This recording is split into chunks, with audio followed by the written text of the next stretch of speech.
Nomiki show. Clash momentarily for class solidarity. Cash circulating, give the masses back its currency. Greed from elites, oligarchs stay fed. Deep state, fake fed, everybody break bread. Racism, homophobia, sexism, religion in this melting pot we live in. Time to build a new system, unionize labor rights. Highlight the issue, talking heads left is best. The saga continues. The Nomiki show. Hello and welcome to the Nomiki show. It is September 8th, Wednesday. And I think a lot of us might be feeling a very similar vibe right now. Doom and gloom, existentialism. I know it's been in the back of my mind for a very long time, basically since I don't know, maybe watching The Inconvenient Truth, to be honest, understanding just how significant climate change was and how out of touch our governments were in handling it. But we're living through it right now, and we have been living through it for decades at this point. Simultaneously, we're living through multiple crises, an economic crisis, a pandemic that is really just perpetuating because of misinformation and brainwashing by the far right, who wants to maintain power and control.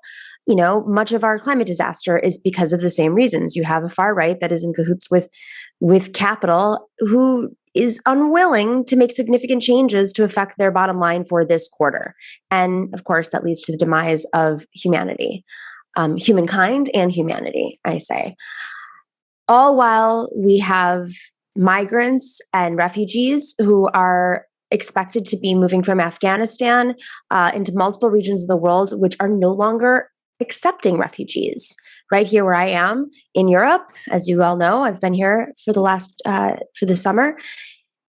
Greece is no longer accepting refugees to Turkey.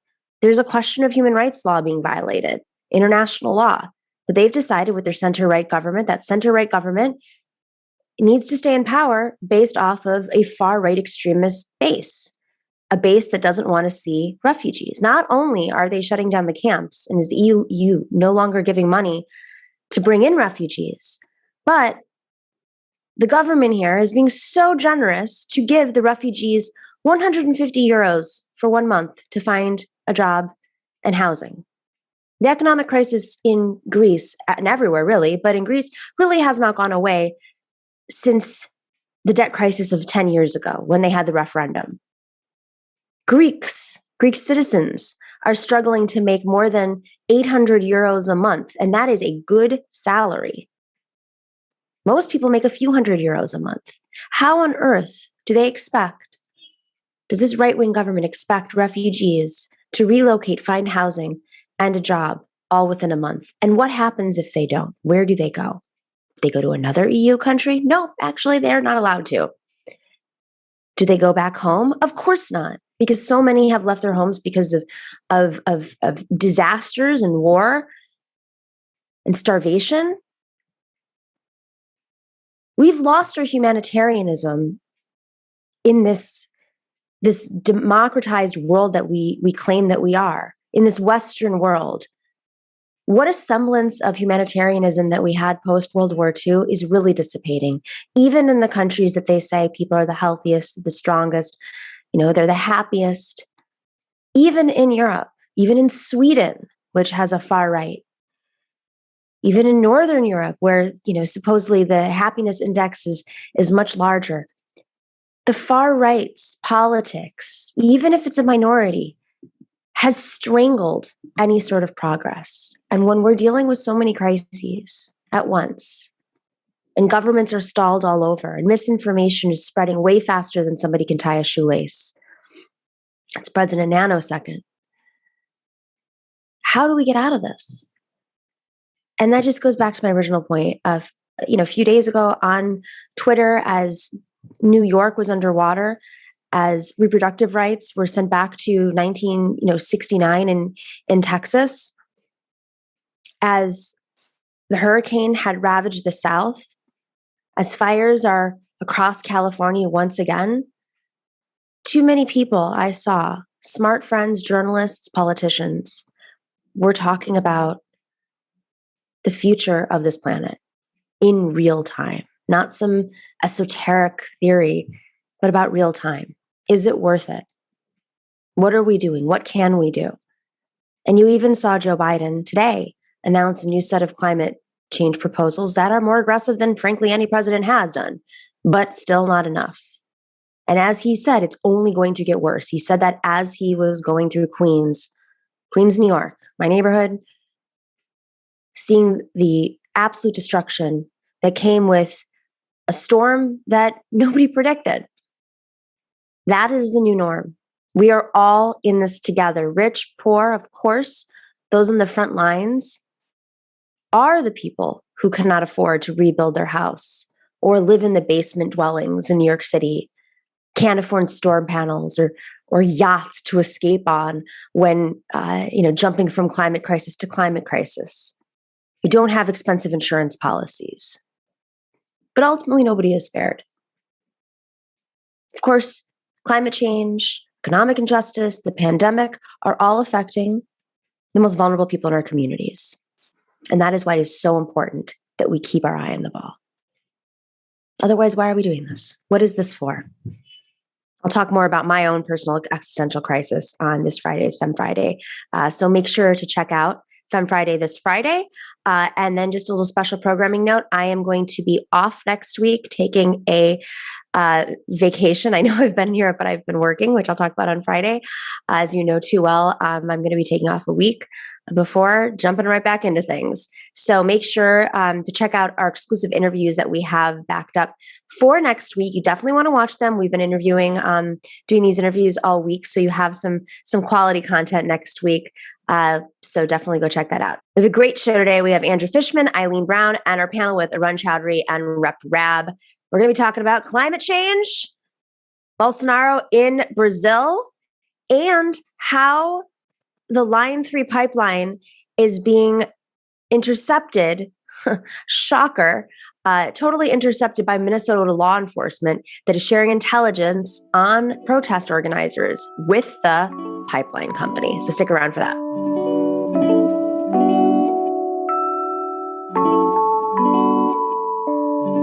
Andrew Fishman is a contributing writer for The Intercept. He was the former managing editor of The Intercept Brazil. His reporting focused on security, technology, human rights, Brazil, and documents leaked by NSA whistleblower Edward Snowden. Oh, I've heard of him. He has a piece out right now in The Intercept titled "Brazil's Indigenous Groups Mount Unprecedented Protest Against Destruction of the Amazon." Andrew, thanks for joining us. Thanks for having me. I feel like I'm just going to change the name of the show to Doom and Gloom with Nomiki because I'm just like, and this week's climate disaster crisis that's making us feel like we have absolutely no control over our futures. But your piece is actually like a very, it's a very textured, it's illustrative. It's illustrative of how we kind of got into this situation. There's politics, there's power, there's indigenous, populations who've been fighting, and of course, the Amazon, which is extremely important for our ecosystem and survival. And so, before we even get into what's happening currently, can you just give our audience a little bit of a sort of background on Bolsonaro's rise to power? And where he stands today and how that kind of relates to this topic. Sure. So there was, very broad strokes. There was a center-left government that was in power, the Workers' Party, they won multiple elections in a row, 4 elections in a row. And there was this right-wing backlash that began using the pretext of corruption. It started in like 2013, 2014, and it grew. And as part of this movement, there was a trial that was able to take former President Lula da Silva, who was going to run for office in 2018, and it made him ineligible. The case was eventually thrown out. But in that interim, with this rising right wing reactionary movement that was growing, Bolsonaro was able to win the election with the path cleared from him with Lula out of the way, and he came into power on this anti-corruption front, but he also had, which is, very specious because all of his allies are corrupt and he's accused of mountains of corruption himself. But on top of that, he's also was, extremely racist, extremely homophobic, extremely regressive and right-wing reactionary. He was a big supporter of Trump. And so he came in saying from the very beginning that, when I'm president, there won't be a single centimeter of land given to indigenous populations, and we're going to cut all the funding to NGOs, and we're going to get rid of environmental regulations and basically everything that very similar to what Trump was pushing in the United States, except he's far more extreme.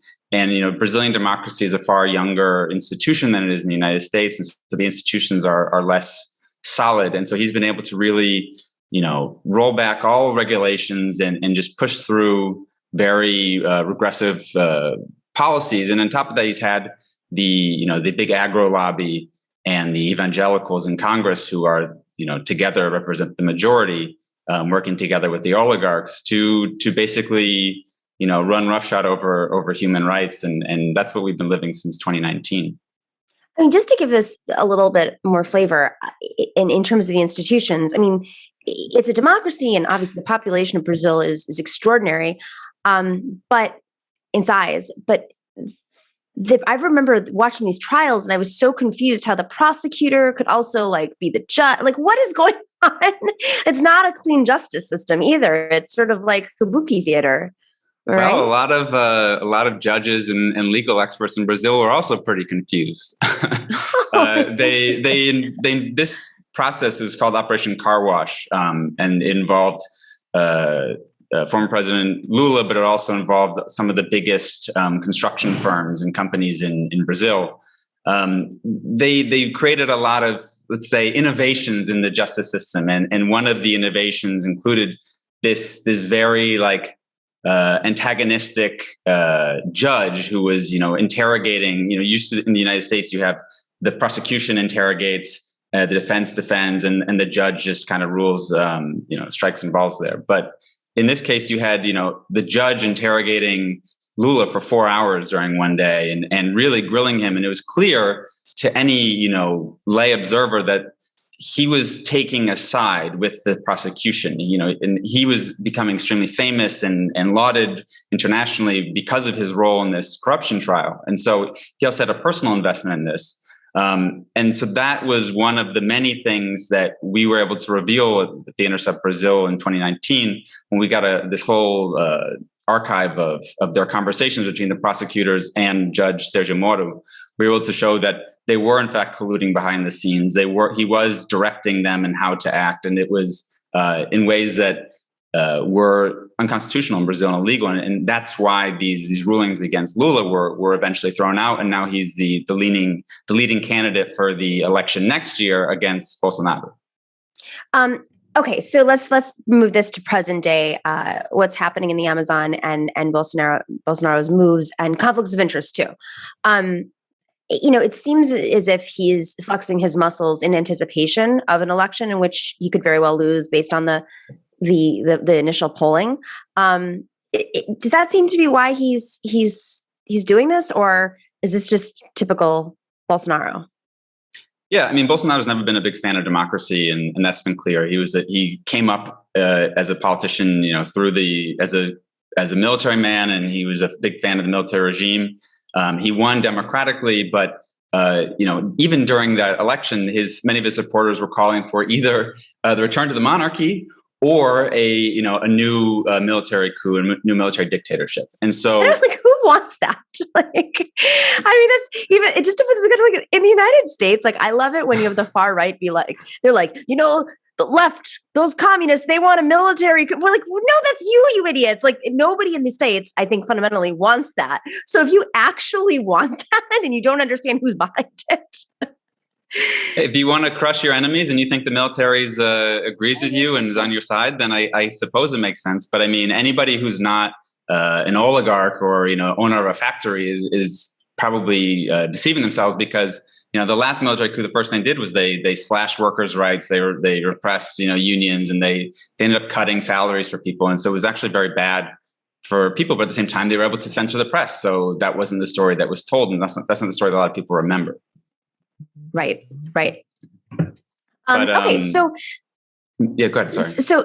So what's happening right now is you have largest protests, native protests, blocking what is his goal to essentially exterminate the indigenous population. What led to this moment? Like, how did this come about?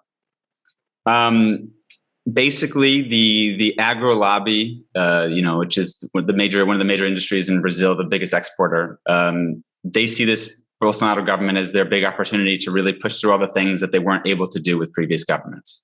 And so they've been passing this whole slew of legislation that they've been trying to get passed that's really chipping away at indigenous rights, indigenous land rights, that, big agro and mining and logging can come in and take indigenous lands. And indigenous lands are the most protected lands in all of the Amazon. So right now there's this case in the Supreme Court where a indigenous group is trying to get their land formally recognized, but part of that land was given to farmers. And the argument is that since they weren't on the land in 1988, when the Constitution was signed, therefore it's not their land, and they're trying to make this a precedent for all other lands. So a lot of indigenous communities weren't on their ancestral lands in 1988 because they had gone through decades during the military dictatorship, but centuries of genocide, of repression, of armed paramilitary gangs pushing them off their lands so that they can take those lands to farm on.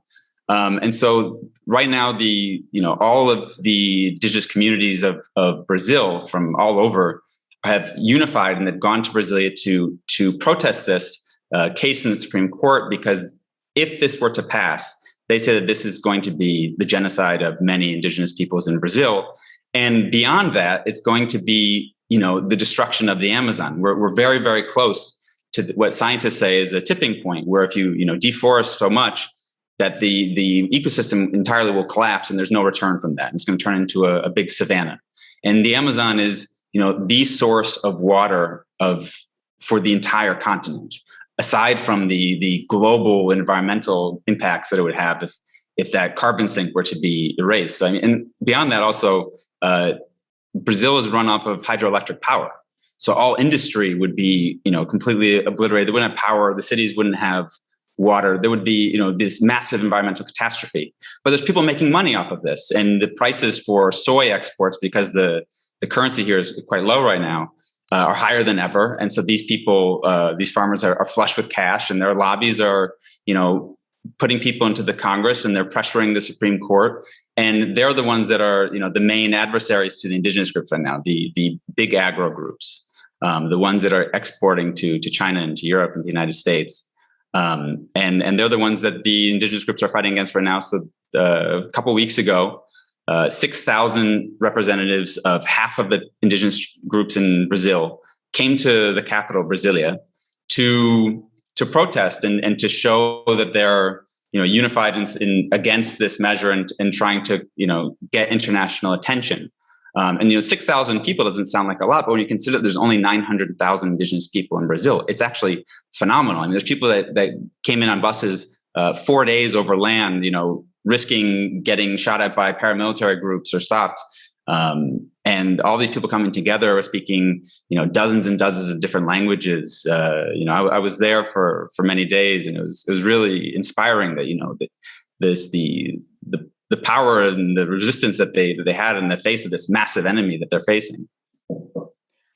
When you say that they were at risk of being shot by paramilitary groups, under what law are they allowed to do that? I mean, it's one thing for the paramilitary groups to target, which they've done over decades, but to just, as they're like on a bus, how is that possible? So, much of the Amazon is basically the Wild West in terms of law enforcement goes. And so there are tens of thousands of illegal miners and loggers and farmers that are invading indigenous territories and taking their land and exploiting it in ways that it's totally illegal. The Bolsonaro government has entirely or almost entirely gotten rid of enforcement mechanisms. So, all the federal police raids and the different ministries that are supposed to be ensuring the rights of indigenous Brazilians, they've been totally stripped away, just like Trump did with the environmental regulations in the US. And so, if you have a lot of money and you have money to, influence local police forces or buy them off or even hire them to be your guns for hire, then these tribes, there's constantly trying to pressure them to force the indigenous groups to leave. So if they leave their territory and they go into the territory of the farmers that have these paramilitaries, they'll shoot at them. They'll threaten them. They'll try to harass them in many ways. And there's actually been a huge rise in violence on indigenous territories, with many people being killed and environmental activists being killed by these guns for hire for big agro. All right. So there's the Supreme Court is meeting today, right?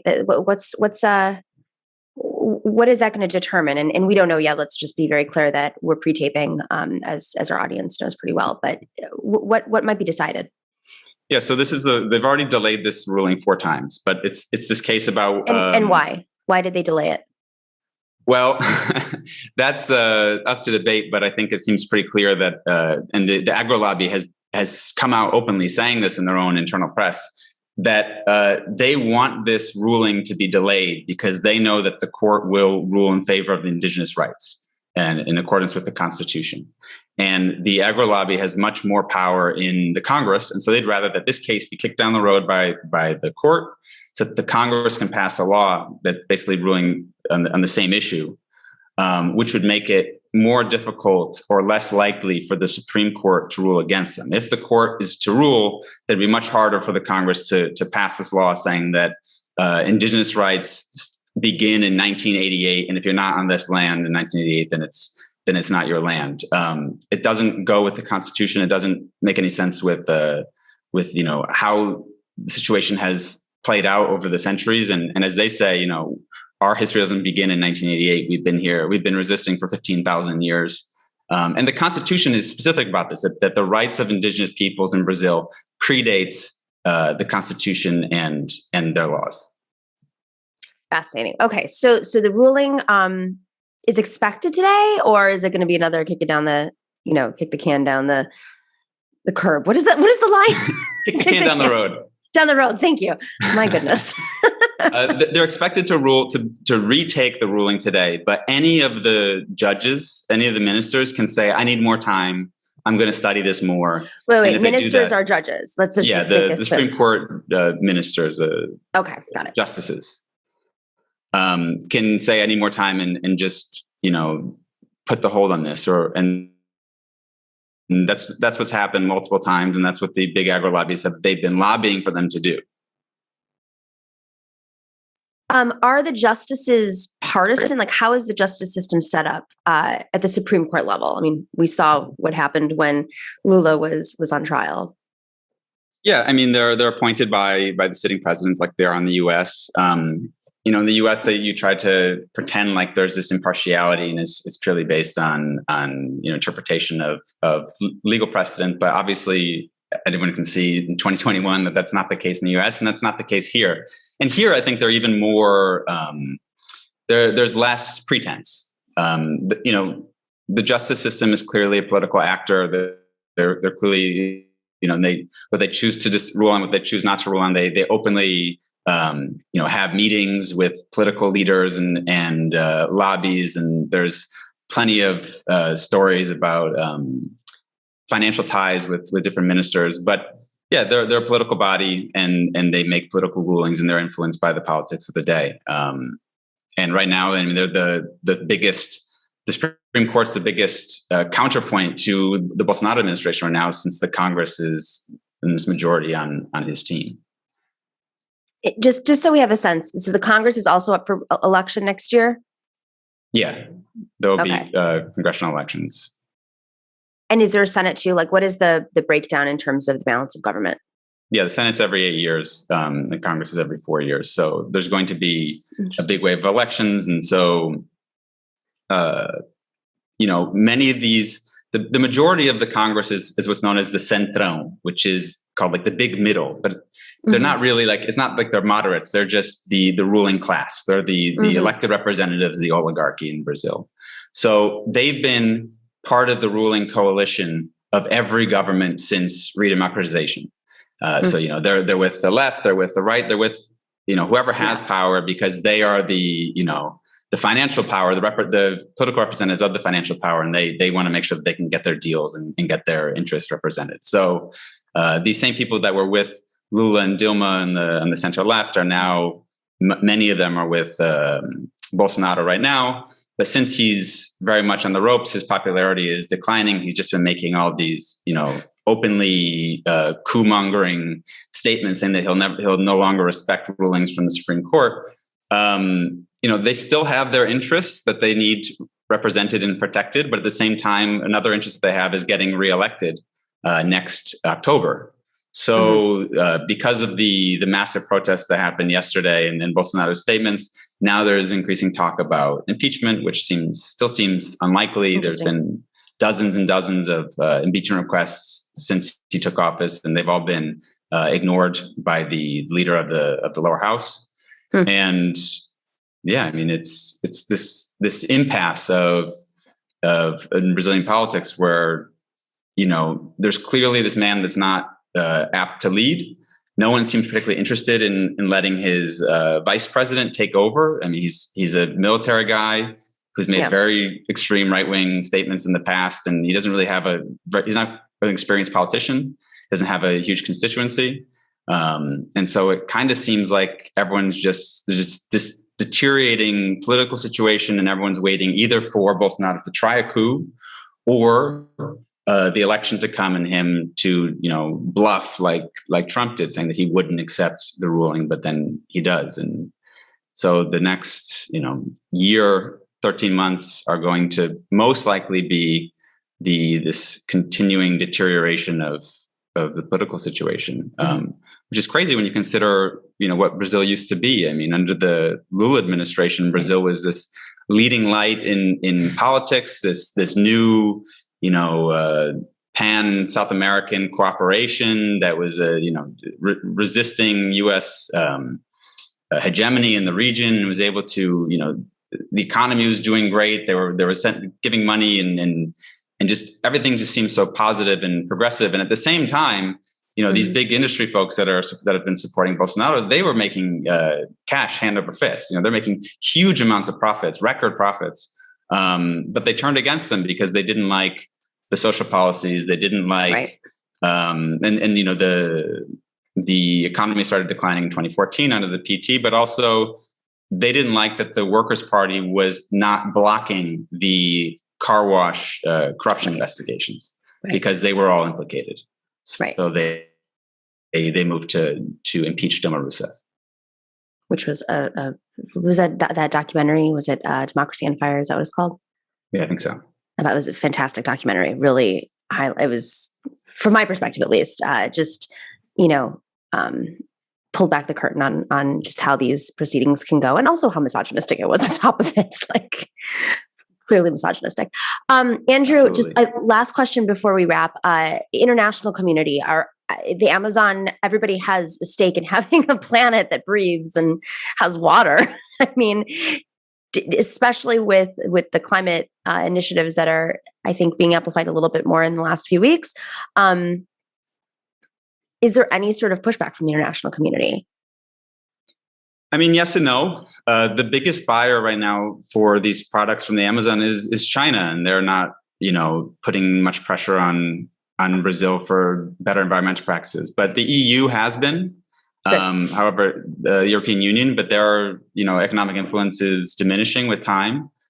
Some companies have said that they're going to boycott certain goods.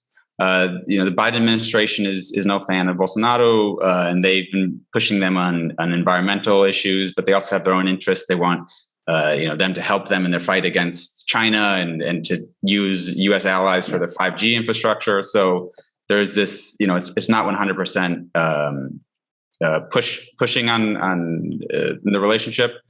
And right now, when I was in Brasilia at the Struggle for Life Indigenous encampment, there was a group called Progressive International that came in, and they were working with different allies in Brazil and trying to.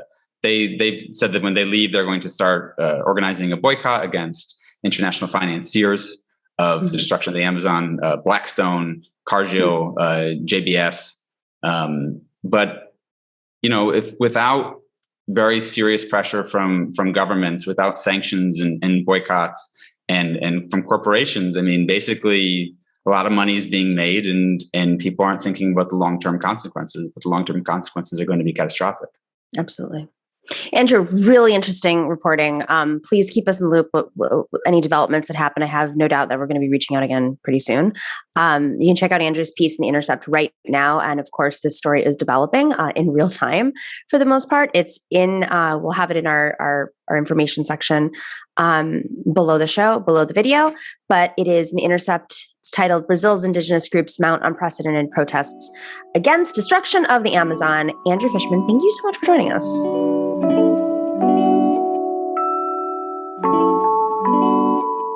Welcome back to the Nomiki Show. Alleen Brown is a reporter at The Intercept.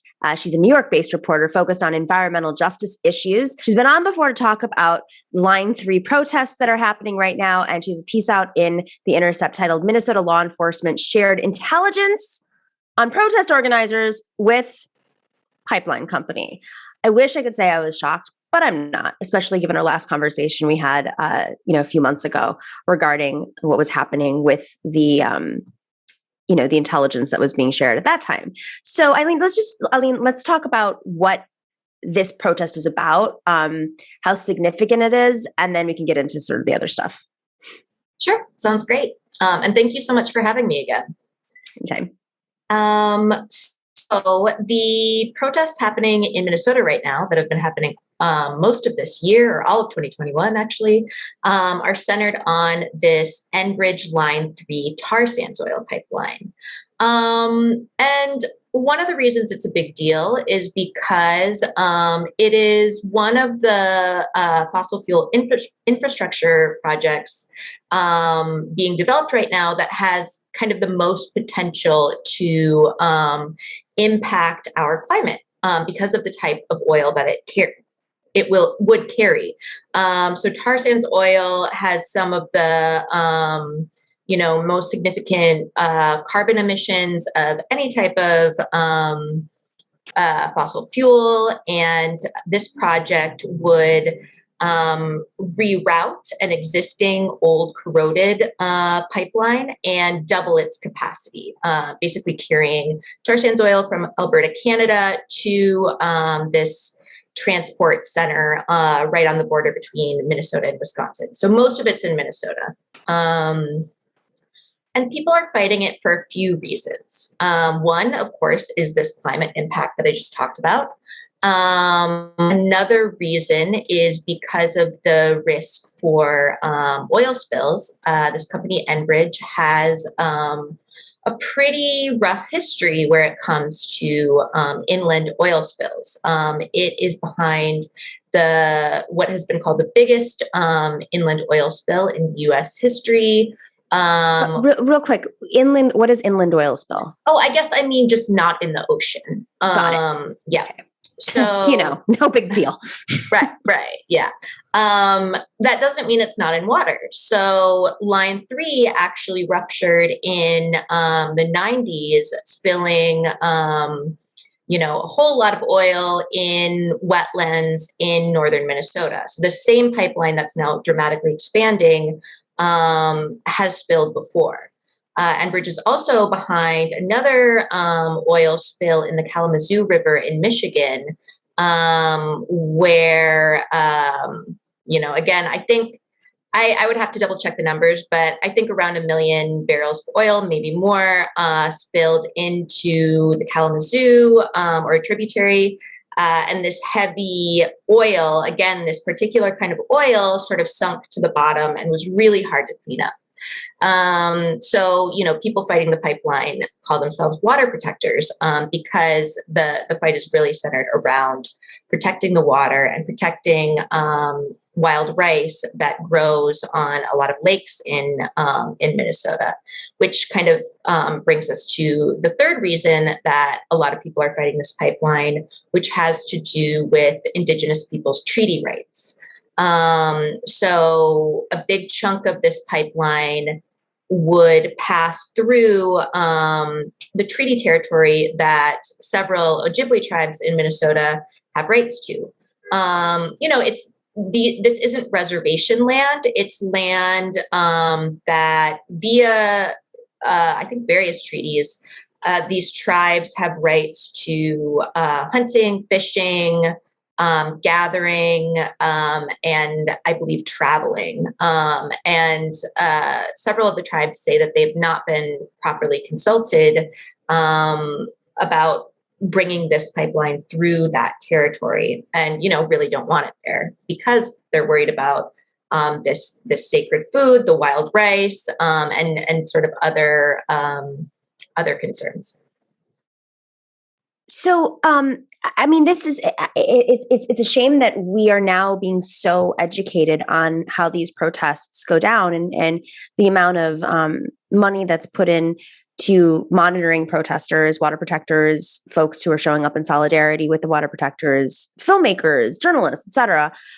This isn't a new tactic, but as you reported before last time you came on, these are counterinsurgency tactics that have been pulled out of our efforts abroad, especially in light of Afghanistan and the conversations around that. So the latest development is that the local law enforcement has been sharing private information about many of the people they've been monitoring with Enbridge. And what is Enbridge supposed to do with that? I mean, first off, is that legal? And what do they do with it, and why? Right. I mean, those are all great questions. I mean, in terms of legality, I think there are certainly concerns that attorneys have raised that this sort of collaboration between law enforcement and a private corporation is infringing on the rights of people expressing their First Amendment rights, and sort of their constitutional right to gather. And so we'll sort of see what challenges arise related to this collaboration and this sharing of information. In terms of what Enbridge is supposed to do with this information, I guess it sort of comes back to this idea of counterinsurgency. I mean, really, Enbridge's aim is to build local support for this pipeline, both from politicians, but also from local people in communities. So I think for them, I would imagine that knowing who's doing this organizing and how they're framing their fight could be something that they would use as they develop their own sort of countermaneuvers. I mean, what was really striking about this intelligence sharing that I reported on, this was something that came through a public information request that I did. I did a series of requests right when construction started. So this is really something that was shared at the very beginning of pipeline construction. We don't know how much has been shared since then. Go ahead, sorry. Hang on. So this was shared at the beginning of pipeline construction. So this is just based on those who were there to protest initially, or did they anticipate certain people were going to protest and they developed dossiers or whatever it was on them? Like, how did that kind of unfold?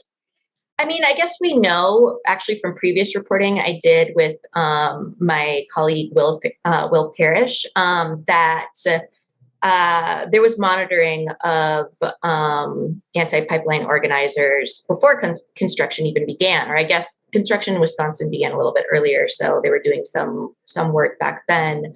But I think that there was some effort to monitor social media and have a sense of who was going to be involved here before construction began. In this case, this was a local emergency manager who seemed to be based in one of the emergency operations centers that was set up to respond to pipeline construction and really the pipeline protests. He was part of this multi-agency task force known as the Northern Lights Task Force that was set up among agencies in Minnesota. Mostly a lot of sheriff's offices, also some state level emergency management agencies.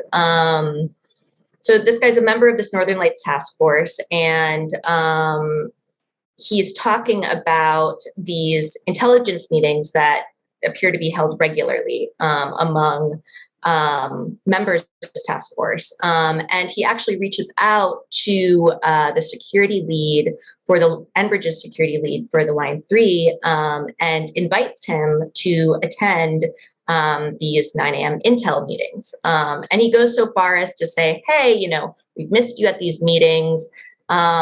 Is there a time that would work for you? Or what would he say? What did he said? What he said exactly was, we've missed you on our 9 o'clock intel meetings. Is there another time that would work better for you? It would be nice to have someone from your company on. The very next day, the same emergency management coordinator copied the security lead on an email that included a list of names of water protectors who had attended a Line 3 organizing meeting the night before. And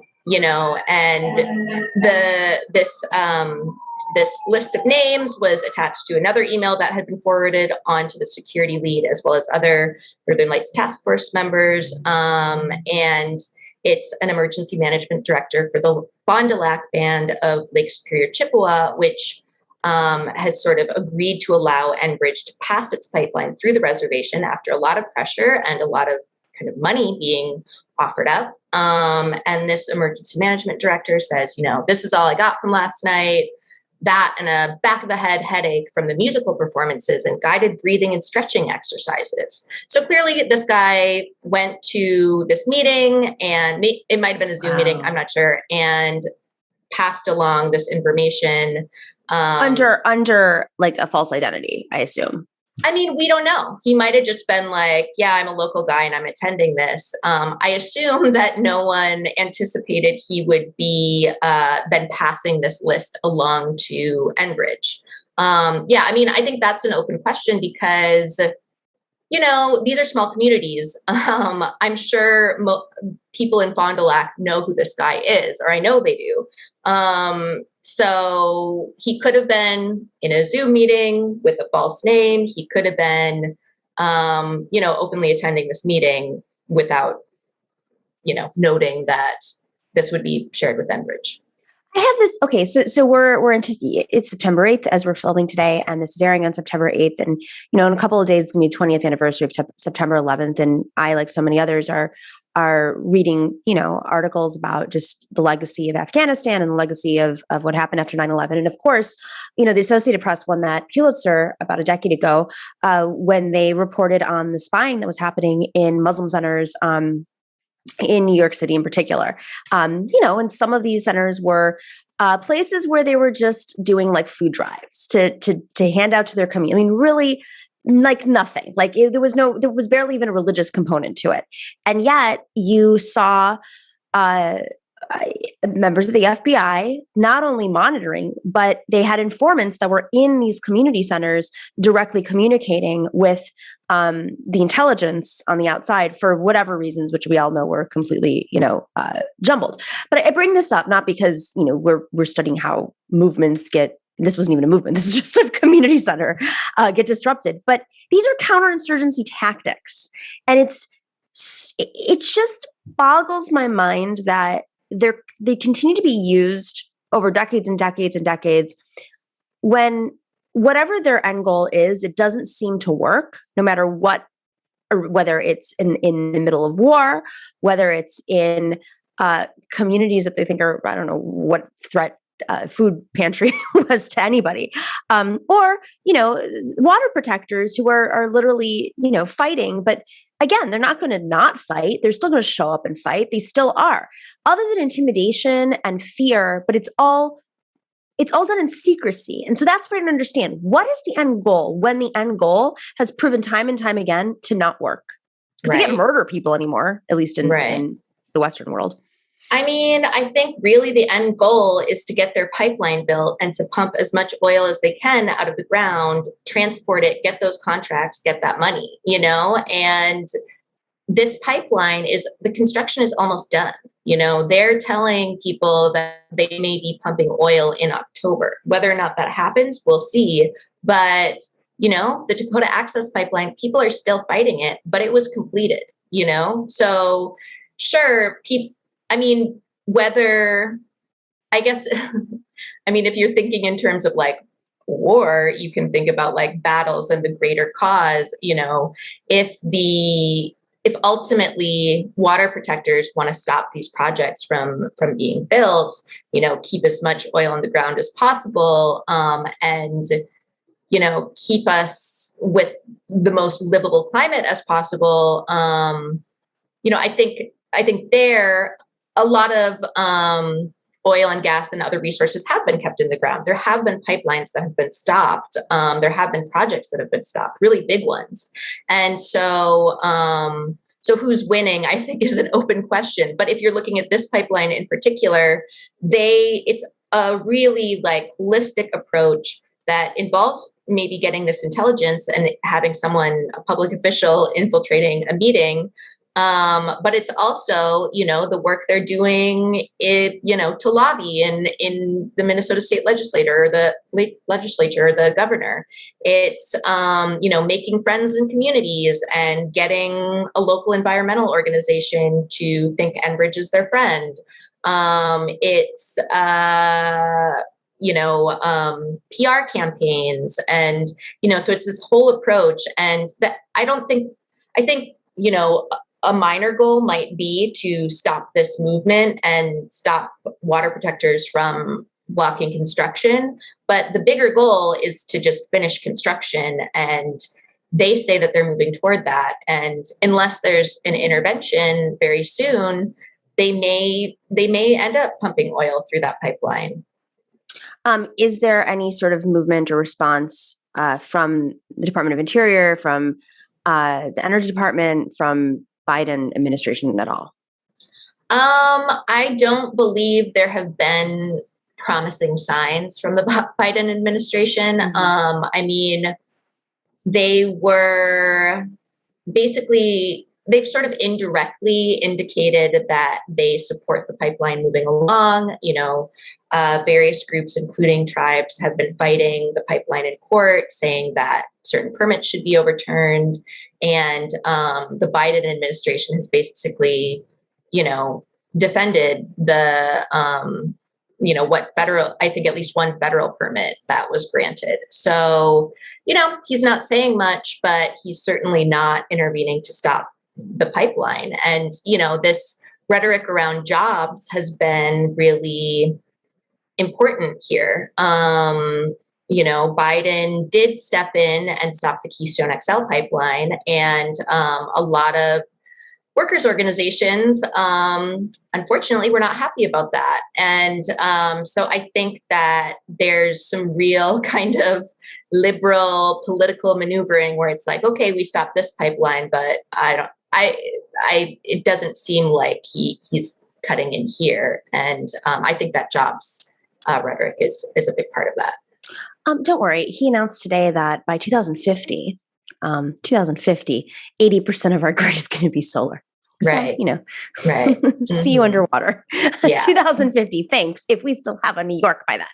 Right. And I mean, California. Minnesota's place that's like thought of as kind of like lake country, really wet place is in the midst of a terrible drought. There's been wildfires up there. It's just, I don't know the status now, but all summer that's been the case. So again, this point that there's no escape from the climate crisis, and the people who are fighting for their land, the Ojibwe people fighting for their land, are, really looking at a crisis that is coming home and is directly linked to projects like Line 3. Super interesting reporting. Thank you for being on top of this and keeping us up to date. It's disheartening. And hopefully something, more pressure. I did see the squad went there and stood in solidarity. So, that's the kind of pressure obviously we need. And it does affect Biden. So maybe he will do something. At least maybe the Department of Interior will nudge him a little bit. So thank you so much for doing this reporting, Alleen. Yeah, thanks again for having me. All right, take care. Take care.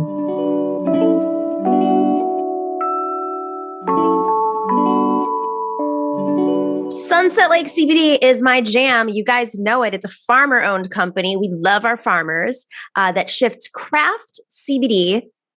Their products go directly from their farm in Vermont that they flipped. It used to be Ben & Jerry's farm. They ship it all the way to your door. And they have all types of products, as you know. They have tinctures, which is what I use at night to sleep a full night's sleep, which I've been struggling with the last few days. They have fudge, they have a lotion, they have gummies, of course. They have salve, which helps you. There's with beeswax and arnica, so it helps you with aches and pains. I've got my family hooked on this now. Not only, my mom's really into it, my aunt's really into it. Then my aunt gave it to her mother, so my great aunt is into it now. Like everybody, I feel like I'm in some sort of multi-level marketing situation, but I'm not, I'm just kidding. But seriously, this is how you know it's a good product, when there are folks out there who, through word of mouth, through trying a product, are now ordering it, of course, through us. If you don't know about it, you definitely want to check out sunsetlakecbd.com. They're a great company. Not only are they farmer owned, but when you support them, you're actually supporting rural communities and rural economies, and they're creating meaningful employment in their community, and their minimum wage is $15 an hour. But on top of all that, the employees own the majority of the company, which is crazy. That's amazing. That's like a brilliant business model. I'm very impressed by it.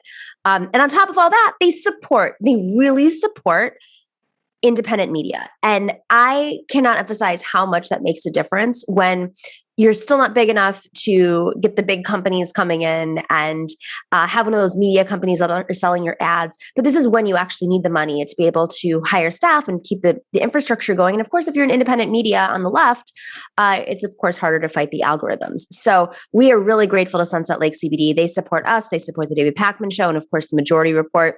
Sam was the first one who got me on CB, and I am forever grateful. You too can receive the benefits that we get by going to sunsetlakecbd.com. You will get 20% off of your entire order when you go to sunsetlakecbd.com and type in Nomi, Nomi, and you will get 20% off of your entire order.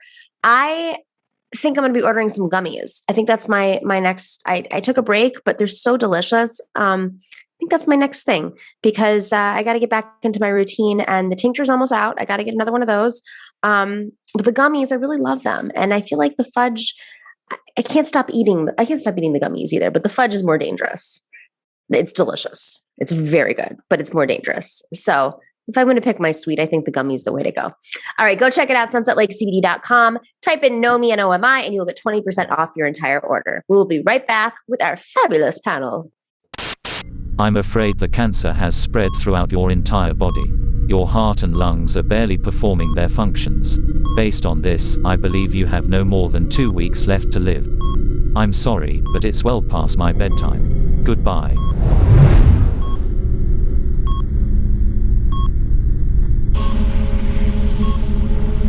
Facts don't care about your feelings. So you have 2 weeks left to live, allegedly. Sure, let's say you have 1 week left to live. That's 1 week of labor costs at your hospital for every employee that takes care of you. That's thousands of dollars that could have been spent on bombing Iran. My master, Ben Shapiro. If healthcare is a human right, why didn't 18th century slave owners put it in the Constitution? Simply epic, sir. Let's say I'm a cannibal, okay? Let's say I want to eat your flesh, okay? If healthcare is a human right, which includes abortion, then logically, cannibalism is also a human right, correct? Let's say I've already consumed your whole family, Mr. Erickson. Hypothetically speaking, what can you do about it? Own him with logic, my master.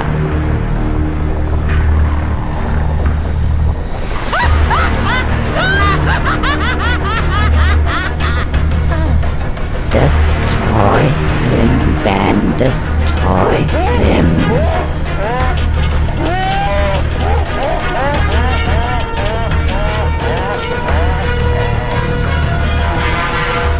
I will eat your ass!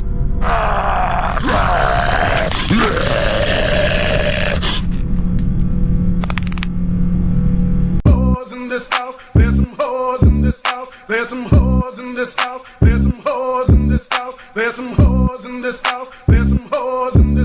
There's some whores in this house. There's some whores in this house. There's some whores in this house. There's some whores in this house. There's some whores in this house. There's some whores in this house. I said certified freak. 7 days a week. Wet ass P-word. Make that pull-out game weak. Yeah. Yeah.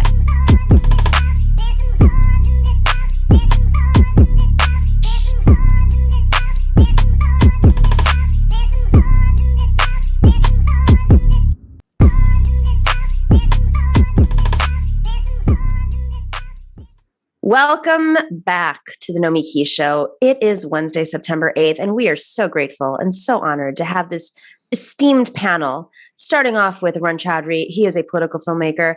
He is formerly the first official White House videographer and creative director for Bernie Sanders 2016, and of course, the host of the Committee program, which airs Mondays, 3 p.m. here on this channel. Go check out this week's episode, finale of the season, I think is how we say That's it right. in the, it is the in the season biz. finale. Yeah. Season finale, the finale. And then we live for the drama. You know what I mean? We want the attention for it being the finale and stuff, you know? Yes, you do. Yeah.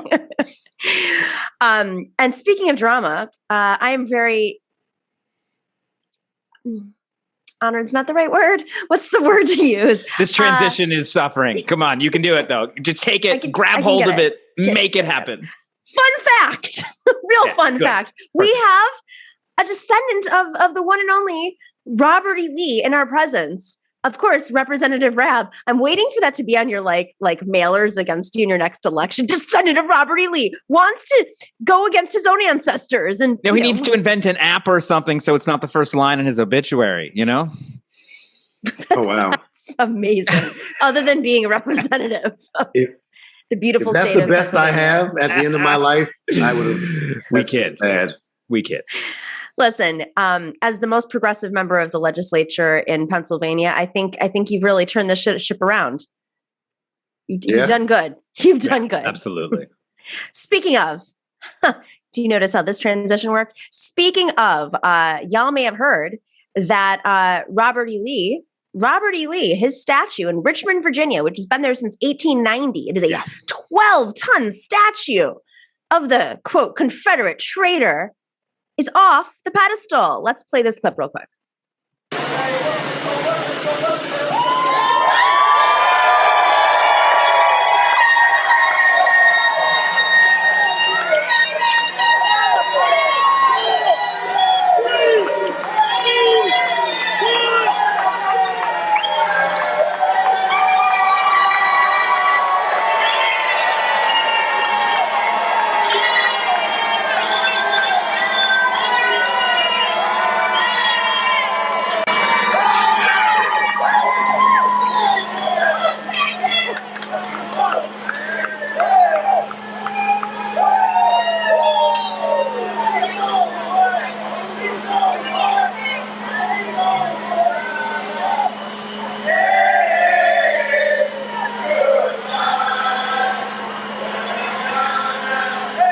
Best use of the beautiful song ever.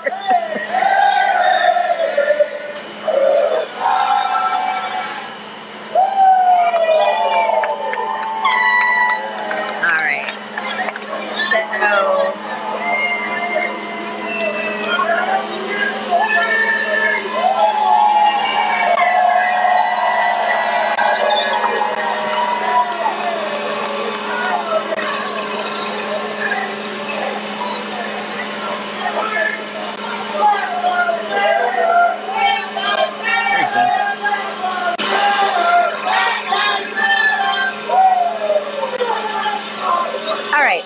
So it's down. And it was an atmosphere of joy more than I've seen. We've all witnessed dozens of these. I will say this one really had a vibe. It had a vibe. I mean, this is Richmond, Virginia. I got family in Richmond, Virginia, and let me just my spoiler: they're not our people. My family in Richmond, Virginia, are born again Christians who married into some family that had a wedding on Robert E. Lee Drive at an old plantation house with lots of interesting photos. It is not a town that does not take this lightly. I'll just say it that way. So, I mean, like something like this is so significant to happen, right? But like, just let's flash forward. So this happened, Rep Rabb. Where do we go from here? How do we go from taking down the monuments to actually healing the divides that are you cannot? It is everywhere in Richmond and pretty much most of the South, but yeah, and in Pennsylvania, we have two Confederate statues. I have a resolution that I'm about to reintroduce, asking them to come down. I think we have to say, where does the statue move first and foremost, right? Because if the statue is a symbol of something, that symbolism still has a resonance among people who embrace it, and equally important, those who despise it. So if we remove the symbol that causes so much stir, that stir doesn't go away, it gets rerouted. How do we recontextualize this statue, why it was created, what it stands for, what we can learn from it? And, seeing it, I got real emotional because I spent 29 years trying to raise awareness around John C. Calhoun, the self-avowed white supremacist senator from South Carolina, for whom my residential college was named after at Yale, 80 years after this guy died. He was a Yale alum. He gave very little money. He was not welcomed. Southerners were not super welcomed at Yale at that time, but they named a whole building after him. And it bothered me greatly because you're talking about institutional racism, so much so that it's baked into the architecture of the university, where there were even stained glass windows of him standing with the Capitol behind one shoulder and a groveling, enslaved black man at his feet, literally. And this is what I had to look at every day I went to dining hall. Oh my God. And I was able to get that stained glass window removed at the end of my freshman year. And I went home to my grandfolks, who were community organizers in Baltimore, thinking they'd be proud of me. And they said, "You're creating institutional amnesia by taking these things down." Because then you lead people to believe that they were meant to be there, that these systems were for them, and they're not. So we need to have a conversation about what those symbols meant when they were created, and what it means for us now. We have to have the proper context. So I don't know if it's a museum, a university, or somewhere where we actually re-engage in good faith about Robert E. Lee, what he did do, what he didn't do, what he believed. You mean, I'm sorry, a history class? Are you saying that we should actually fund fucking education in our country and learn about the proper history? It's crazy for me to think that, we're going to educate ourselves out of these problems. But yeah, I do feel that. I believe we need to have that. On that note, and Arun, I mean, you're in a place where talk about a re-education of people and understanding in Germany. But what I find so fascinating about this whole situation with the monuments is how many monuments, and the Calhoun story is a perfect example, came way after, the Civil War. They were not, Calhoun was never beloved. How did it happen? Where did this it's a re-education, it's a re-whiteification, I don't know what it is, an Anglification of our country that should have never started to begin with, and I don't even know how it came in waves, right? You have sort of waves of the Southern, the Great Lost Cause or whatever, kind of coming back into vogue, whether it's on the heels of Birth of a Nation. But what I do think is interesting, and why I do think this statue, exactly as Rep Rabb is saying, maybe needs a place in museum, is that this wave, this 1890, like this is a 12-ton statue. We should actually know that when they were kind of in 20th century Ku Klux Klan junk fundraising mode, those statues you could pick up by yourself and throw out, basically. You and a crowbar can take those things out. They are cheap. They do not weigh 12 tons. This is actually like, and so when you're talking about like what went into making this one in Richmond, this gigantic 12, a lot more than went into making the ones that are in your town, viewer, wherever you are. Where 2 or 3 of them are. They are made out of barely metal. But this isn't. And so I do think that you can find then behind these bigger moneyed interests, people who want to tell a story. It's not the same kind of almost semi grassroots fundraising you had over the Confederate cause. That kind of is more this 1911 and beyond wave. It's almost like they need to have a disclosure, just like, the billionaires, the Koch brothers like to fund great arts programs in New York now. There should at least be paid for by, XYZ person. And then it was Confederate flags with monster trucks on them, right? There's just waves of this stuff. It certainly is getting cheaper and less interesting as we're discussing it in this sort of weird way. And then there's the next thing. It's the Blue Lives Matter flag. Like there's things, there's symbols, they come in waves. Right. And these waves are not random. They come orchestrated. With great social upheaval that unnerves the white masses, right? The folks whose greatest kind of claim to fame is their proximity to these notions of white supremacy, right? 1890, you're talking about after Reconstruction. You're talking about the Black Codes. You're talking about a second wave of legal enslavement. You're talking about erecting things during the Civil Rights era to make the point, no, we're not going away. We are embracing the bad old days.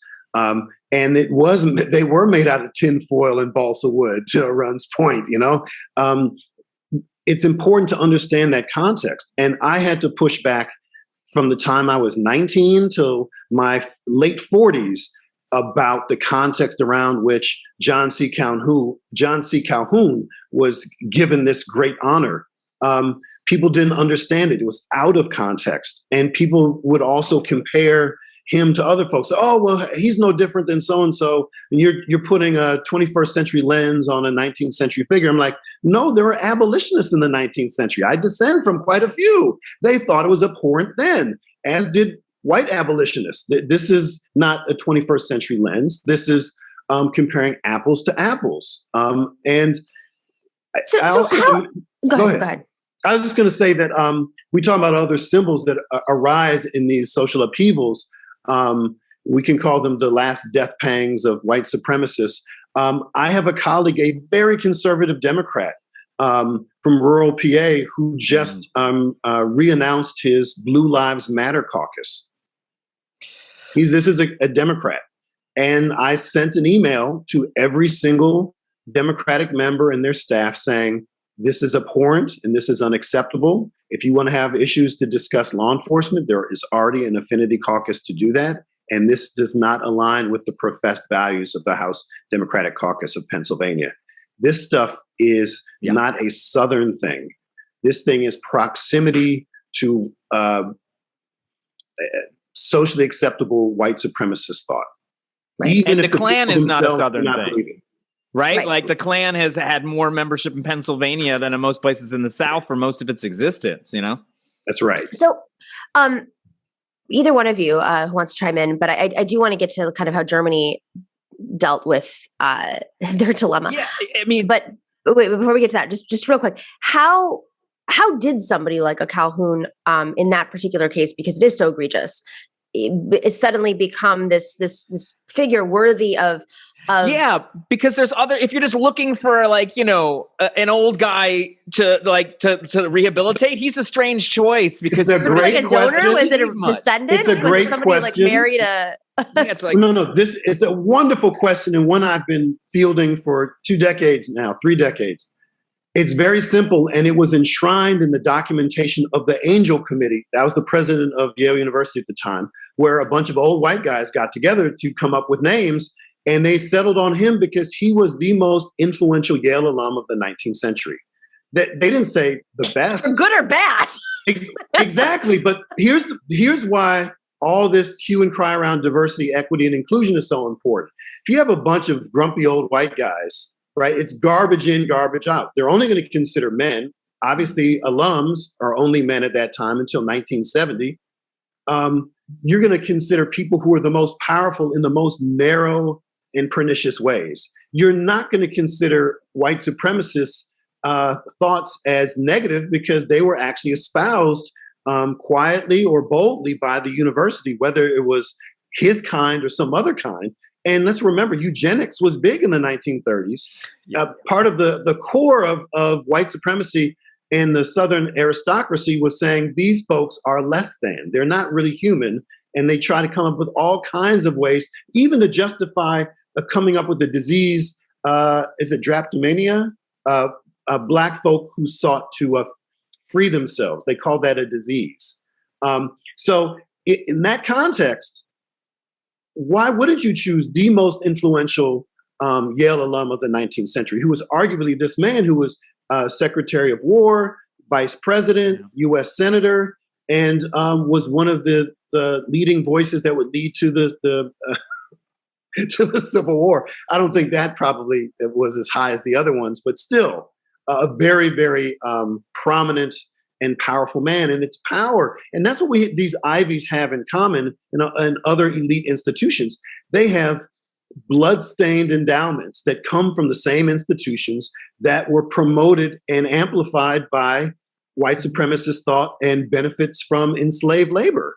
Whether they're one of the 8 Ivies or not, all of this stuff can be traced back to slavery and white supremacy, and they all benefited. Even the white folk who were not wealthy benefited from that level of a white privilege that gave them something to look down on everyone else. Right. We actually did an interview last week on this, specifically about how the committees that formed the education, I think the entrance exams, SATs, were all based on exactly that, white privilege. It was white men trying to push out anybody who did not, whether intentional or not. And some of it was very much intentional, and some of it was just major blinders of the moment. And but it's that is exactly the case for why critical race theory is something that is not to be concerned by, Tucker Carlson. Okay, so Arun, you're in Germany. Did they do it right? I mean, it's interesting.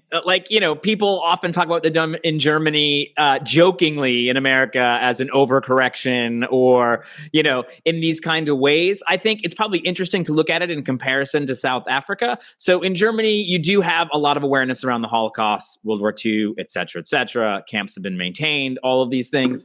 And I think that is sort of very considered to be normal and fine. But there are some things that sort of the general German population or certain elements of the German population can consider to be in their faces a bit. Some of us may consider to be the most effective. I would call out stumble stones as one, which is when you're in Berlin, there are stones that stick up about a half inch in strange directions so that you'll trip over it. And then you look down and there's a name of a Jewish person who lived in that house. And it says, their name and when they were deported and where they ended up.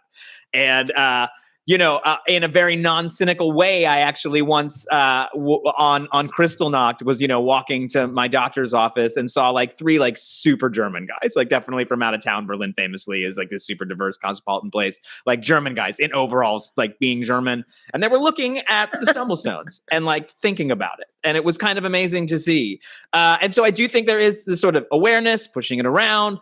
This is good. But you're asking, does it work? I mean, we can pretend America or Australia or are the neo-Nazi capital of the world, but Germany is the neo-Nazi capital of the world. They have lots and lots and lots of them here. They have a political party that flourishes.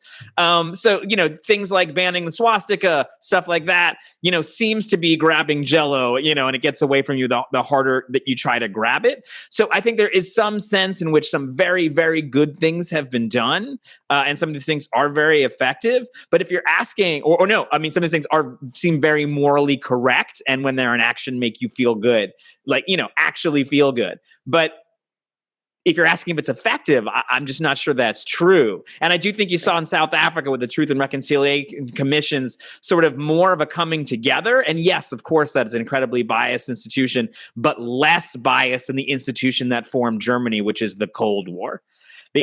Cold War narratives have torn apart what the Holocaust and what World War II has meant from both sides of the Iron Curtain, and has led to a sort of distorted narrative that I think it's hard to use just some monuments to unpick.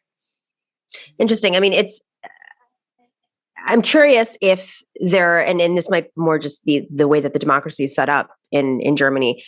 if there's a path to growth with the neo-Nazi party. You know, I'm in Greece. There's a legitimate party called the Golden Dawn, which has gone to prison. Many of them are in jail, thank God, now, because they're actually murderers. Yeah. Also, neo-Nazis, the only party that has gone to prison in Europe and in, I think, last 100 years. With that being said, there's so much consciousness about that there's a ceiling. And I don't know if that is the case in the US because it permeates through subtlety and re-education and capital and all these different things and systemic issues in a way that, yes, you know, Joe Biden and neoliberals can never say that they're, you know, in bed with the far right, but someone like Joe Rogan, which we're going to talk about in a second, sure does dance a lot with the far right and has a contract with the major. Can that be possible in a place like Germany where there's so much opposition, there's so much consciousness of what it is and how it grows that it won't grow to that point that we have where it just permeates every single aspect of our culture? Does that make sense?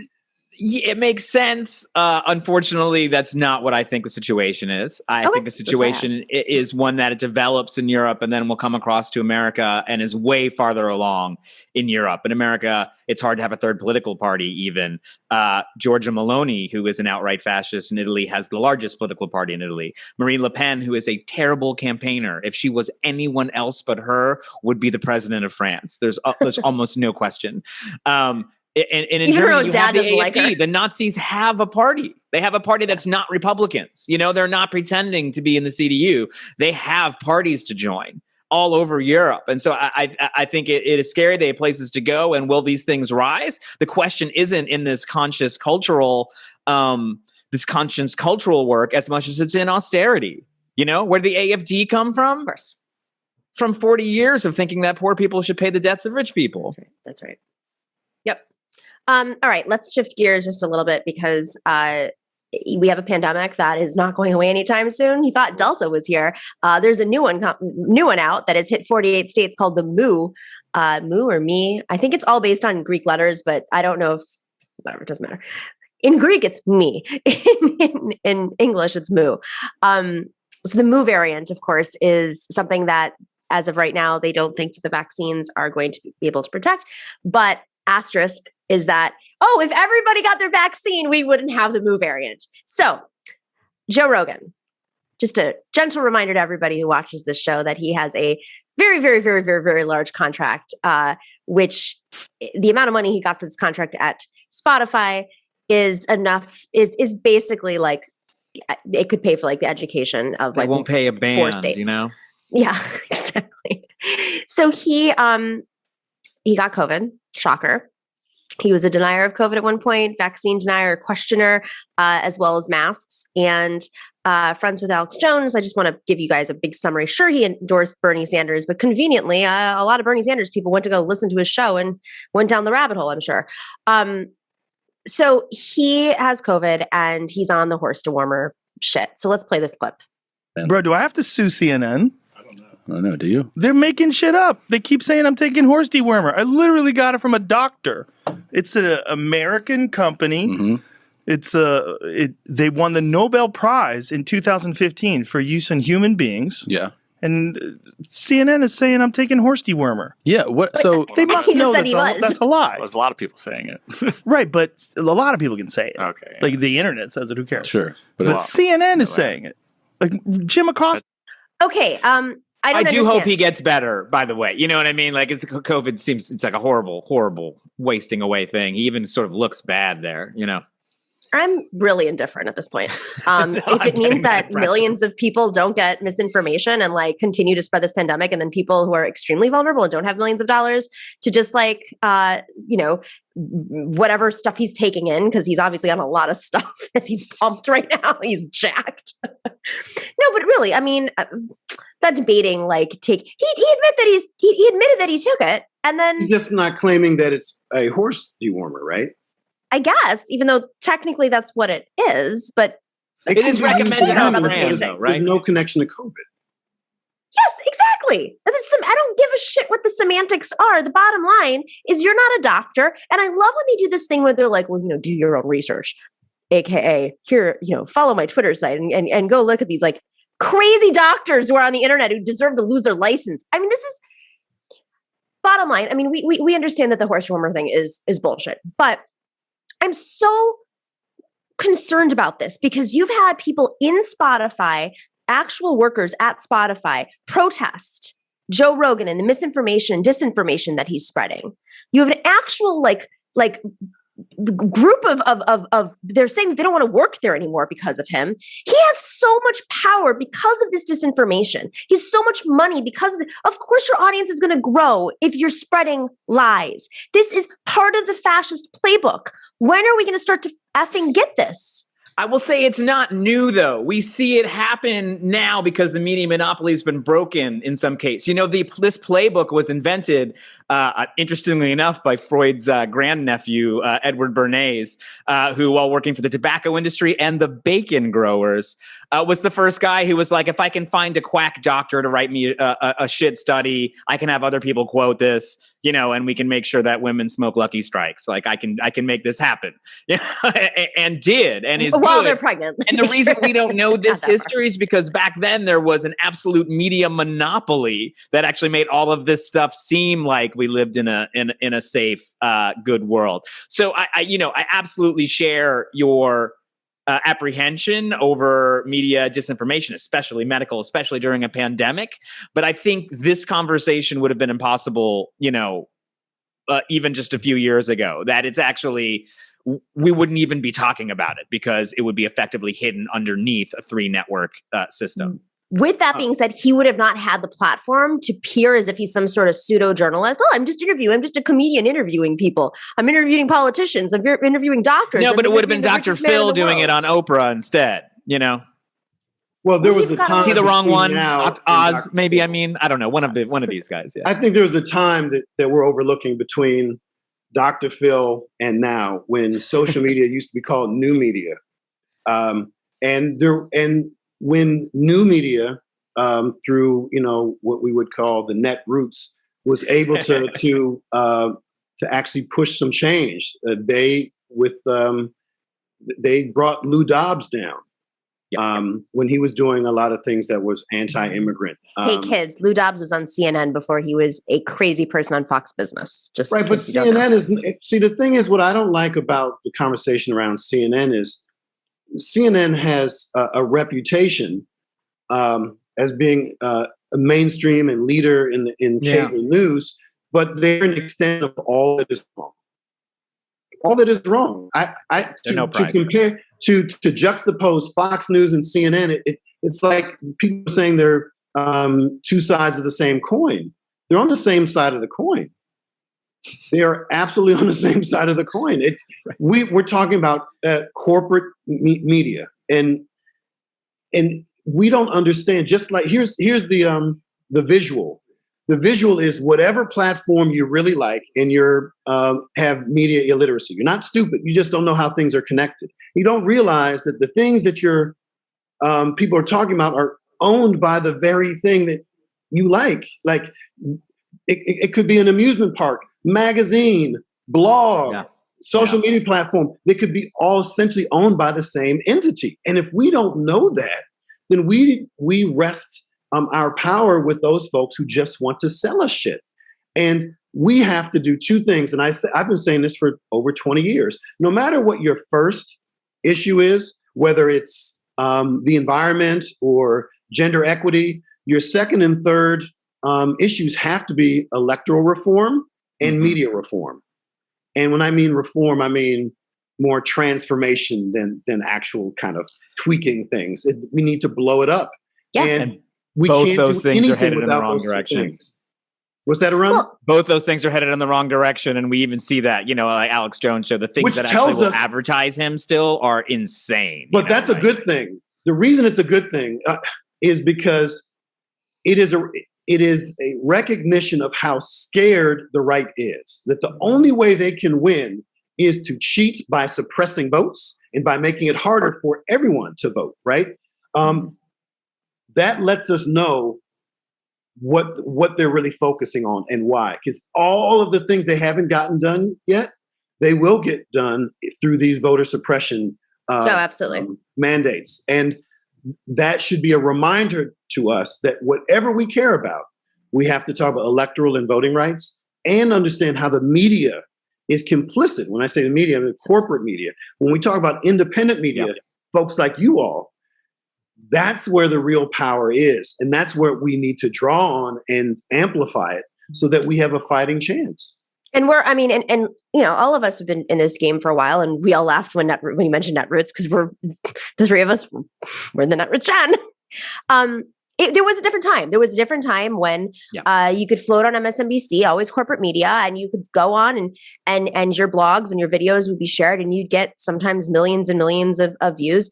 But it's completely consolidated now, and it is absolutely, it's like the pressure is on to keep the left out of the suggestions. 5 years ago, you know, our shows, all the left shows would pop up in the algorithm. You'd watch one show and then you'd get another one. Now it's, you watch CNN, as Brad said, and the next video you get is Ben Shapiro. Ben Shapiro, the number 1 show on Facebook. And the next is Don Bongino. And then what comes after that? It's like, if you watch Joe Rogan, then you get Alex Jones. You don't get Sam Cedar. All roads lead to Jordan Peterson online, actually. Within 4 clicks, you end up on a Jordan Peterson video, just no matter what you're watching. If you're watching a Fidel Castro speech, it doesn't matter. That's where you end up. It's 4 degrees. It's like, forget about 6 degrees of Kevin Bacon. It's 4 degrees of Jordan Peterson. That is ultimately the universe that we're in right now. And you know, you hear lots of commentary. Oh, it's because, you know, there's plenty of attacks and trolls that are out there. The truth is, if you're going against Capitol, they're going to do whatever they can to prevent an uprising that happened at such a fast pace that they were not prepared for it. So on one hand, yes, the right wing, you know, is scared and they're doing all they can with voter suppression laws, but they also saw demographics. This isn't something that came out of nowhere, to see that the rise of social media creating, you know, uprisings and educating folks. And a lot of that is also circumstantial. It's because of income inequality and, you know, failed wars and kids coming out of college and not having if they went to college and if they went into debt, not having an opportunity. I don't know. I mean, social media was a conversation that helped facilitate that. I don't think that this movement wouldn't have existed independent. I mean, I think it would have existed independent of social media. And I think the right wing always saw that coming. I think the Bush brothers always saw that the country was becoming more diverse and they were trying to prepare for it. But simultaneously, with all these crises happen at once that were fertile ground for extremism, which has always been the case pre-social media, pre-media. It's always been the case for extremism. And Capitol, of course, is always going to side with the right. It's never going to side with the left. And so they're going to do whatever they can to suppress, but it's not going away. So, I mean, yes, they're scared, Rep Rabb, but I think they just realize that it's a demographics game and they're going to do whatever they can to make sure that they keep power for the next 20 years until they can come up with their next, you know, strategy. Maybe I'm wrong. I think by then we'll be underwater. And it's aggressive recruiting of the youth. That's what the strategy has to be for growth for the right wing. And, you know, it's why people like me are sounding off alarms on eco-fascism and things like this. But I do think that's the big play. They need young, healthy. It's why the gamer community moves over. It's why someone like Hassan Piker is so powerful and people are writing about him, is because he's trying to move people out of that space. You know, Sam Cedar's been doing that for 10 years. He's been trying to move people out of the space of Jordan Petersons and Ben Shapiro's and all them, the intellectual dark web. And unfortunately, it's a male-dominated space. So we're just trying to educate those who are already in the space to be better leftists. But I'm sorry, Rep Rabb, I cut you off. Go ahead. No, I mean, I don't think that we have won this battle by any means, but the demographic tea leaves do not look good for the traditional Republican base. And so I think there's an opportunity for people who are now potentially overrepresented to have more power and speak up, because frankly, the savior for all of this is not the Democratic Party. All right. I mean, that's it. It's to be clear. The Democratic Party is it's the party of last resort, right? Because we don't have the way it's set up now, we don't have a better home collectively in the electoral space, and because so much of this is disaggregated along state lines, it's not going to happen on the national level. It's going to happen locally. Like here in Philadelphia, we have our first third-party city councilwoman, Kendra Brooks, who won in 2019. She killed it as a member of the Pennsylvania Working Families Party. And she won big. She's the first third-party one in over 100 years to win. So there are ways for that to happen in cities and potentially states. But we have to start, I think we have to start hyper-local and work up. A lot of us like to start in the White House, which is so incredibly annoying. So annoying, and lacks it lacks any kind of respect for our adversaries who got it right when they were taking over school boards in all of these local elections and moved up. Right. There's nothing that's you're gonna talk about on the national level that I haven't seen in Pennsylvania first. But also, with that being said, that's partially because the party was not a vibrant party. That was, I mean, this goes back to my never-ending conversation about how the Democratic Party does not put its resources into building a bench. They don't have a party. It's not a party. It's a floor at the DNC in which most of the time people are just raising money to go to a couple consultants that are rotating in and out for the presidential campaign. It's a constellation of companies who all have a common market. Yes, that's right. That's right. So with that being said, I will just add one note to that. If there is another party, I believe that, you have to have democratic principles too.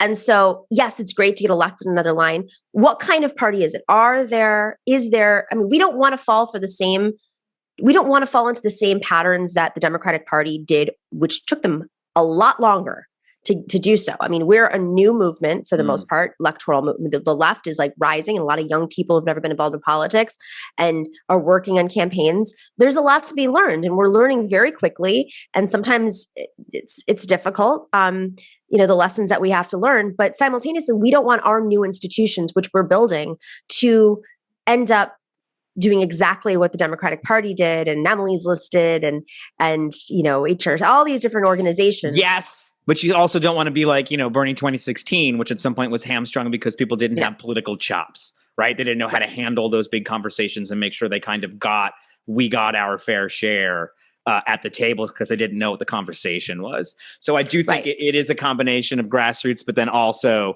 some of that old school political know-how. And to Rep. Rob's point, that doesn't come from sort of, fancy pants consultants, myself included, of the people who do this. It comes you don't have fancy pants. My pants are not fancy. Let's be clear. It will come from grassroots organizers, people who are working on the ground, people who have figured things out because they are doing it. But I mean, it's tricky. It's any kind of new party. For instance, Cinque Stelle, who I'm not comparing to, the left-wing Democratic Party movement, as they are an ideologically flexible party, but they were a new party in Italy in reaction to austerity, kind of environmental and a bit populist and all like mushed together. But their thing was they made collective decisions, and they had this computer program called Rousseau, and they, and recently, to sort of survive, they have scrapped all of it. And Giuseppe Conte is now the leader of the party, and they never had a leader before. And they are instituting hierarchy, and they are making a very normal party out of their party in response to something. So I do think that we should keep our eye, on some folks who maybe try overcorrecting right away and run into trouble for it. We need to have, democracy, principles of democracy, in my opinion, but we have to be nimble. We can't get caught up in I love DSA, but I've been to quite a few conventions in which, there's almost days worth of arguments over a line item or whatever. I mean, it's over many different kinds of things. For many different kinds of things, as literally the earth is burning down. So, how do we are on the left, but how do we remain nimble and so that we're responsive, but also democratic? And it's not like you have some benevolent dictator by selling newspapers outside sporting events. That's how it's done. That was a good one. That's the audience. On that note, Arun Chaudhary, where are you right now? I'm in Bologna. One of my favorite places in the world. Yeah. It's a beautiful, beautiful place. Oh my God. Amazing. Rep. Rabb, Pennsylvania. I'm in Philly. You're in Philly. Fabulous place. I bid adieu. I will actually not be here very soon. I've been in Greece for a very long time. And, I will say on Friday for our entire audience what's been going on. I have a whole thing I'm going to be talking about. But it's going to be a fun conversation for Fun Friday. So I will soon be on your continent, Rep Rabb, and we can catch up. In the meantime, and then you'll start making me stay up until midnight to be on the show, as opposed to this beautiful sort of afternoon settings that I've come to really enjoy. The last month for me has just been fabulous. This Nomiki relationship has really gone through the roof. I don't know why you'd waste it all on a trip back home, but whatever, it's your I need Wi-Fi. I need like work. This Wi-Fi is like the best I've had this entire trip. I'm like, Arun, when you're on the road, you're like, you talk to the people, you're like, how strong is your Wi-Fi? And then you have this whole conversation. It's great. We've never had any complaints. You're like, what's the level? And then they're like, it's all. Yes. That is a whole lesson in like if you are studying a language and you're ready to move to the country, you need to learn the cultural, like the business link, like how to negotiate in that country, like how to get a table in that country, which in Greece, here's the trick for everybody. If they say it's not possible, say, can you just double check? And then they're like, no, it's not. Just do me a favor. Just double check. That's how you get them. You just got to ask like 3 times. That's it. Interesting. Be tough. Be tough. All right. Side note. You guys are great. Have a wonderful, wonderful Wednesday. And Brad's going to yell at me because I keep hitting the table and making noise. I apologize. All right. Take care, everybody. Ciao. All right, everybody. Thank you for tuning in to today's episode of The Nomiki Show. We will be back on Friday. Go check it out. Fem Friday. Got lots to discuss. It's going to be a very lively show. In the meantime, go check out the committee program, which is on Monday, the season finale. And be well. Stay safe and stay in solidarity. The Nomiki Show. Clash momentarily for class solidarity. Cash circulating, give the masses back its currency. Greed from elites, oligarchs stay fed. Deep state, fake fed, everybody break bread. Racism, homophobia, sexism, religion in this melting pot we live in. Time to build a new system, unionize labor rights. Highlight the issue, talking heads left is best. The saga continues. The Nomiki Show.